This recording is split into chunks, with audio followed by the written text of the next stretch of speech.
आदाब, नमस्कार। मैं हूं सैयद नाजिश रजा। हिट टीवी हिंदी में आपका स्वागत है। समय हो चुका है दोपहर का और सबसे पहले नजर डालते हैं आज की बड़ी खबरों पर। कर्नाटक में आज विधानसभा चुनाव के मद्देनजर मतदान हो रहा है। 224 सीटों पर होने वाले चुनाव में कई बड़े नेताओं की किस्मत आज ईवीएम में बंद होगी। मतदान शांतिपूर्ण तरीके से संपन्न हो सके इसलिए राज्य में सुरक्षा के पुख्ता इंतजाम किए गए हैं।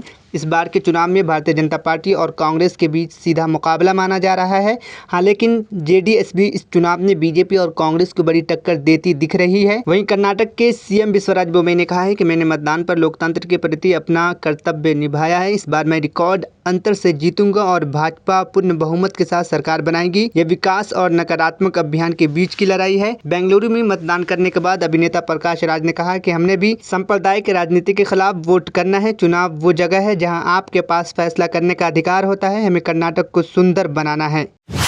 प्रधानमंत्री नरेंद्र मोदी ने आज कर्नाटक के लोगों से राज्यसभा चुनाव में बड़ी संख्या में मतदान करने की अपील की है। उन्होंने एक ट्वीट में कहा है कि कर्नाटक के लोगों, विशेष रूप से युवा और पहली बार मतदान करने वालों से बड़ी संख्या में मतदान करने और लोकतंत्र के उत्सव को खुशहाल करने का आग्रह किया है। कर्नाटक के 224 मेंबर ऑफ विधानसभा के लिए सुबह 7 बजे से मतदान आरंभ हो गया है। वहीं केंद्रीय मंत्री अमित शाह ने कर्नाटक की जनता से सुशासन, विकास और खुशहाली के लिए बड़ी संख्या में मतदान करने की अपील की है। अमित शाह ने ट्वीट किया और कहा है कि मैं कर्नाटक के हमारे बहनों और भाइयों से आग्रह करता हूं कि वे राज्य में सुशासन, विकास और खुशहाली के लिए बड़ी संख्या में मतदान करें। आपका एक वोट एक जन समर्थन और प्रगति समर्थन सरकार सुनिश्चित कर सकता है, जो राज्य को नई ऊंचाई पर ले जाने जारी रखेगा। भारतीय जनता पार्टी के अध्यक्ष जेपी नड्डा ने कर्नाटक की जनता से अधिक संख्या में लोकतंत्र के उत्सव में भाग लेने की अपील की है। कर्नाटक कांग्रेस प्रमुख डीके शिवकुमार ने बीजेपी पर तंज कसते हुए कहा है कि पिछली बार मोदी जी ने सभी मतदाताओं से कहा था कि वोट डालने से पहले आप अपना गैस सिलेंडर देखें, नमस्कार करें और फिर जाएं। इस बार मैं भी कहूंगा कि हमारे प्रधानमंत्री के अनुरोध और सलाह के अनुसार गैस सिलेंडर की कीमत देखकर ही वोट करें। राज्यसभा सांसद और शिवसेना ठाकरे गुट के नेता संजय राउत ने प्रधानमंत्री नरेंद्र मोदी और बीजेपी पर हमला बोला है। संजय राउत ने ट्वीट के जरिए दावा किया है कि कर्नाटक विधानसभा चुनाव में बीजेपी हारने जा रही है। इसके साथ ही राउत ने महाराष्ट्र के सीएम एकनाथ शिंदे पर भी निशाना साधा है। संजय राउत ने ट्वीट कर लिखा, कर्नाटक की जनता आज मतदान कर रही है। कर्नाटक चुनाव में प्राइम मिनिस्टर मोदी और गृह मंत्री अमित शाह ने पसीना और पैसा खूब बहाया है, लेकिन इस चुनाव में बीजेपी हारने जा रही है, जो 2024 के पहले शुभ संकेत है। इससे पहले संजय राउत ने महाराष्ट्र के सीएम एकनाथ शिंदे के कर्नाटक के चुनाव प्रचार को लेकर निशाना साध चुके हैं। संजय राउत ने कहा था कि एकनाथ शिंदे बीजेपी का प्रचार कर मराठी लोगों को छुरा मार रहे हैं।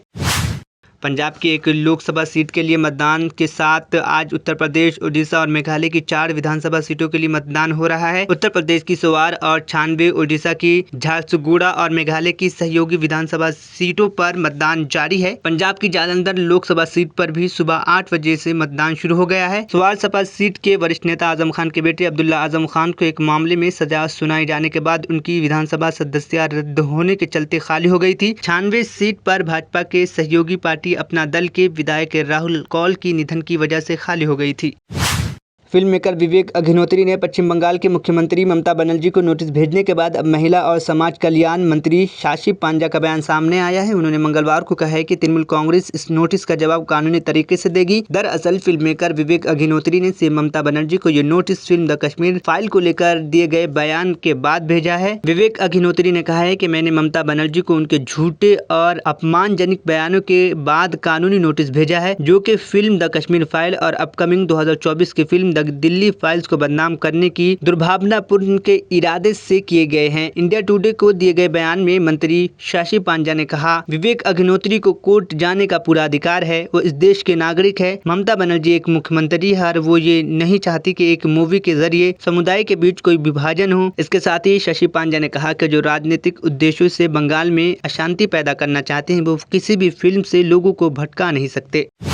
महिला पहलवानों ने भारतीय कुश्ती महासंघ के अध्यक्ष और बीजेपी सांसद बृजभूषण सिंह पर यौन उत्पीड़न के गंभीर आरोप लगाए हैं। बृजभूषण की गिरफ्तारी को लेकर तमाम पहलवानों ने दिल्ली के जंतर मंतर पर धरना दे रखा है। खिलाड़ियों को इस विरोध में कई राजनीतिक दलों का समर्थन भी मिला है, लेकिन समाजवादी पार्टी ने अब तक इस मुद्दे से दूरी बना रखी है। इसके पीछे की वजह शायद ये भी हो सकता है कि यादव परिवार से बृजभूषण के अच्छे संबंध हो सकते हैं। मिली जानकारी के मुताबिक बृजभूषण के विवाद को लेकर पार्टी प्रवक्ताओं को टीवी डिबेट में हिस्सा न लेने का निर्देश मिला है। हाँ, लेकिन ये भी बात हो सकती है कि बृजभूषण के पूर्व में सपा के साथ राजनीतिक संबंध रहे हैं। उन्होंने 2009 का लोकसभा चुनाव सपा के टिकट पर लड़ा था और जीत हासिल की थी। वो 2014 में बीजेपी में शामिल हुए थे, लेकिन सपा सूत्रों ने दावा किया है कि उन्होंने यादव परिवार के साथ संबंध बनाए रखे हैं। नाम न बताने की शर्त पर सपा के एक वरिष्ठ नेता ने दावा किया है कि बृजभूषण शरण सिंह के यादव परिवार के साथ अच्छे रिश्ते हैं।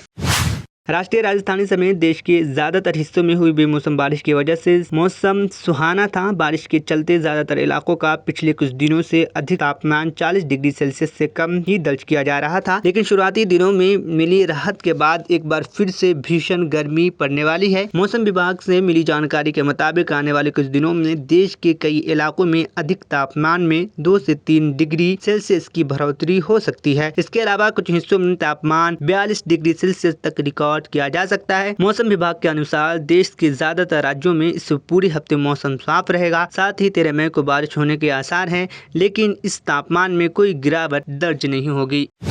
पाकिस्तान के पूर्व प्राइम मिनिस्टर इमरान खान की गिरफ्तारी को इस्लामाबाद हाई कोर्ट ने वैध करार दे दिया है। पाकिस्तानी समाचार पोर्टल डॉन ने यह जानकारी अपनी रिपोर्ट में प्रकाशित की है। इससे पहले दिन इस्लामाबाद हाई कोर्ट के चीफ जस्टिस उमर फारूक ने कहा था कि अगर पाकिस्तान तहरीक इंसाफ के प्रमुख को अवैध रूप से गिरफ्तार किया गया है तो उन्हें रिहा करना होगा। अदालत ने इस फैसले को सुरक्षित रख लिया था। कुछ घंटों बाद अदालत ने कहा कि इमरान की गिरफ्तारी करते समय राष्ट्रीय जवाबदेही ब्यूरो नैब ने सभी कानूनी औपचारिकताओं को पूरा किया है। इमरान खान को मंगलवार 9 मई को अर्धसैनिक बलों ने उस समय गिरफ्तार कर लिया जब भ्रष्टाचार के एक मामले में सुनवाई के लिए इस्लामाबाद हाई कोर्ट में मौजूद थे। पाकिस्तान रेडर्स खान को गिरफ्तार करने के बाद एक वैन में बैठा के वहां से ले गए। इसके बाद खान के समर्थकों ने रावलपिंडी में सेना के मुख्यालय और लाहौर में कोर कमांडर के आवास पर धावा बोल दिया। मीडिया रिपोर्ट के मुताबिक इमरान खान की गिरफ्तारी के खिलाफ प्रदर्शन को देखते हुए पाकिस्तान के विभिन्न इलाकों में मंगलवार को ट्विटर, फेसबुक और यूट्यूब जैसे सोशल मीडिया प्लेटफॉर्म पर पाबंदी लगा दी गई थी। इसके अलावा पाकिस्तान के प्रमुख शहरों में मोबाइल डेटा सेवाओं को भी निलंबित कर दिया गया था। रिपोर्ट के मुताबिक आज पाकिस्तान की निजी स्कूल बंद रहेगी।